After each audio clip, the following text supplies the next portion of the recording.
जय श्री कृष्ण। आप सभी का मैं शोभा मैराथन क्लासेस के इस परिवार में आपका हार्दिक अभिनंदन करती हूँ। फ्रेंड्स, मैं आशा करती हूँ आप स्वस्थ होंगे, अपनी पढ़ाई में मस्त होंगे और ऐसे नए अफवाहों के साथ जो अभी बोलते हैं कि रिट एग्जाम नहीं होगा, आगे बढ़ेगा, ऐसे नए आंदोलन कर रहे हैं, उनसे दूर रहने की आपको राय दूंगी, क्योंकि ऐसे लोग आपको भटका रहे हैं, आपको भ्रमित कर रहे हैं अपनी मंजिल से। तो फ्रेंड्स, लगे रहिए अपनी तैयारी में, बने रहिए मेरे यूट्यूब चैनल पर। मैं आपको नए ऐसे क्वेश्चंस देती रहूँगी जो आपकी सफलता में आपका सहारा देंगे। आज का स्टार्ट करते हैं। अपना टॉपिक जीके का है, इसमें साइंस का भी थोड़ा बहुत पार्ट है, तो आप आशा करती हूँ यहाँ से आपका एक दो क्वेश्चन क्लियर होता रहेगा। खस से इत्र व शरबत बनता है, यह है। खस से इत्र बनता है, यह क्या है? खस से पूछ रहा है अपने को, जहाँ से इत्र और शरबत बनता है वह क्या होती है? एक बड़ा वृक्ष होता है, घास की जड़ होती है, एक झाड़ी होती है, उपयुक्त सभी होता है। तो आपको पता होना चाहिए। मैं अभी आपकी तैयारी को और आपके समय का थोड़ा ध्यान रखते हुए इसको जल्दी से क्लियर करवाऊंगी, ताकि आपका ज़्यादा समय खराब ना हो। ये SST writ level first second दोनों के लिए है, एसआईओ पटवार हो या अन्य किसी भी एग्जाम्स में हो, सभी के लिए इम्पोर्टेंट है। तो सभी इस वीडियो को एक बार जरूर देखें। एक बड़ा वृक्ष नहीं है, एक झाड़ी भी नहीं है, उपयुक्त सही भी नहीं है, तो यहाँ पे बी ऑप्शन राइट आंसर रहेगा। घास की एक जड़ है। दूसरा आ रहा है क्वेश्चन, वराहमिहिर के अनुसार जब केर एवं शमी के वृक्षों पर फूलों में असामान्य वृद्धि होती है तो उस वर्ष क्या होता है? जो वराहमिहिर है उसके अनुसार जब केर और शमी के वृक्ष होते हैं उनमें जब असामान्य वृद्धि होती है उनके फूलों में, यानी अत्यधिक अचानक से इतनी वृद्धि हो जाती है, उस वर्ष क्या होता है? दुर्भिक्ष, अतिवृद्धि, टिड्डी दल का आक्रमण या अत्यधिक वर्षा। तो क्या होती है? दुर्भिक्ष इसको माना जाता है। अगला क्वेश्चन आ रहा है अपना, लुप्त प्राय प्राणियों में नाम जिस सूची में आते हैं उसे क्या कहा जाता है? जो प्राणी लुप्त होने की कगार पे हैं या लुप्त हो चुके हैं, उनके जो नाम है कौन सी श्रेणी में लिखे जाते हैं? व्हाइट पेपर पर, ब्लैक लिस्ट में, रेड डाटा बुक में, ग्रीन बुक में? किस में लिखे जाते हैं? तो ये बहुत ईजी क्वेश्चन है, रेड डाटा बुक में ही लिखे जाते हैं। जैसे डायनासोर का नाम अभी रेड डाटा बुक में संकलित है। मरु उद्यान जैसलमेर की प्रमुख विशेषता है साइबेरियन क्रेन, गोडावन, बरगद का विशाल वृक्ष या सागवान के वन। तो कौन सा है? मरु उद्यान जैसलमेर है, उसमें जो उसकी प्रमुख विशेषता है वो कौन सी है? तो आपको पता होना चाहिए कौन सी है। तो जो मरु उद्यान है उसमें सबसे ज़्यादा क्या पाए जाते हैं? गोडावन पाए जाते हैं। यहाँ बी ऑप्शन राइट आंसर रहेगा। अगला क्वेश्चन आ रहा है अपना, हल्दी घाटी के युद्ध में मुगलों और महाराणा के सैनिकों के साथ साथ दोनों पक्षों में जिन हाथियों ने बहुत वीरता दिखाई उनके नाम क्या है? मुगलों और जो हल्दी घाटी के युद्ध में जो महाराणा के जो सैनिकों के साथ साथ जिन हाथियों ने वीरता दिखाई उन हाथियों के नाम पूछ रहा है। लूणा, रामप्रसाद, गजमुक्त या गजराम। दूसरा है शक्ति, रामप्रसाद, सुमेरु, सोन। तीसरा है चेतक, गजाला, नीला या गज सिंह। और चौथा है सोम, समीर, अक्षयराज या दीनम।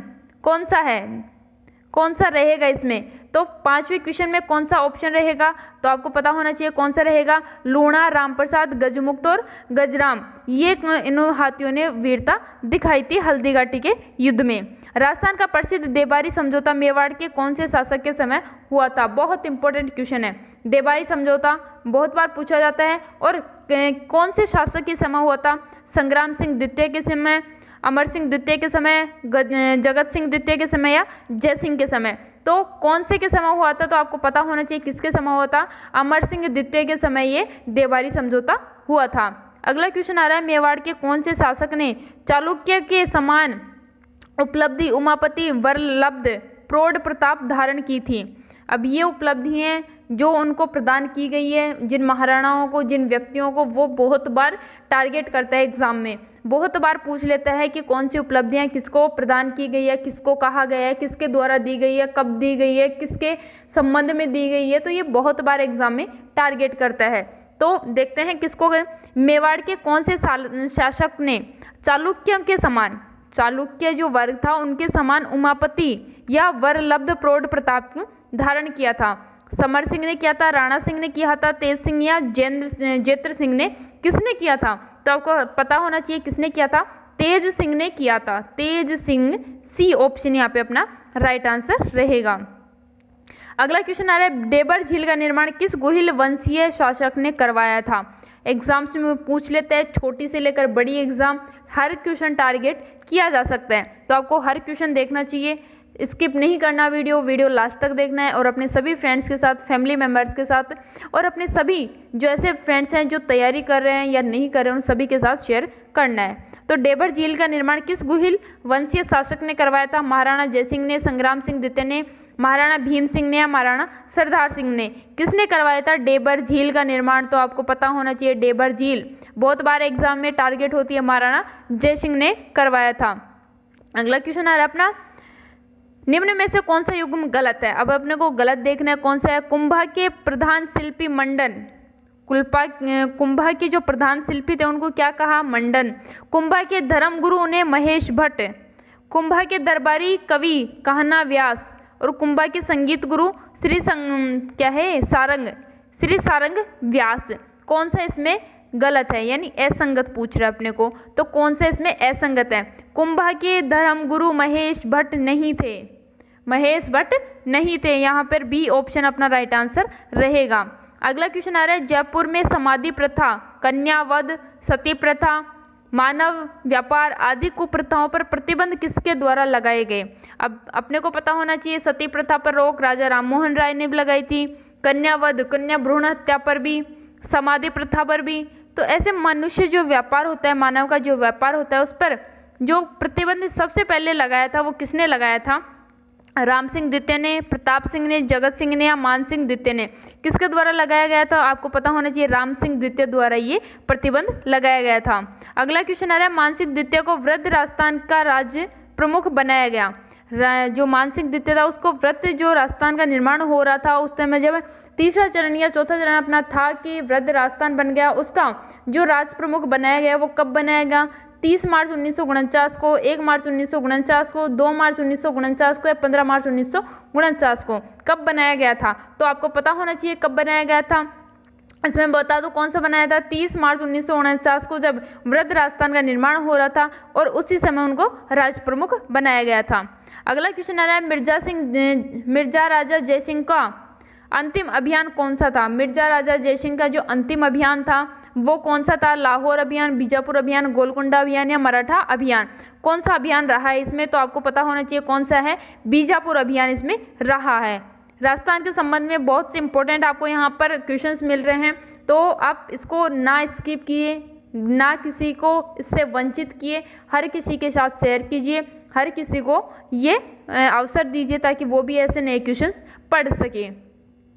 अगला क्वेश्चन आ रहा है अपना, बूंदी में मराठों को किसने आमंत्रित किया था? बूंदी में जो मराठा आए थे उनको आमंत्रित किसने किया था? रानी सलह कंवर ने, रानी प्रेमल देवी ने या रानी आनंद कुंवरी ने या रानी चारुलता ने? किसने किया था? इनको आमंत्रित किसने किया था? तो आपको पता होना चाहिए किसने किया था, रानी आनंद कुंवरी ने इनको आमंत्रित किया था। किनको? मराठाओं को। किसमें? बूंदी में।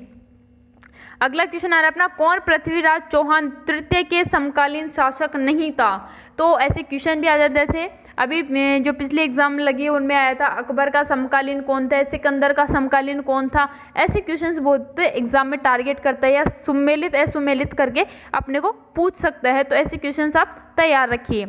कौन पृथ्वीराज तृतीय के बारे में पूछ रहे? पृथ्वीराज तृतीय के समकालीन यानी उसी के शासनकाल के समय एक कौन था? तो कनौज का कौन था? कनौज का गढ़वाल शासक जयचंद, गुजरात का चालुक्य नरेश भीमदेव द्वितीय, गौर प्रदेश का शासक मोहम्मद गौरी या दिल्ली का इल्तुतमिश? कौन था?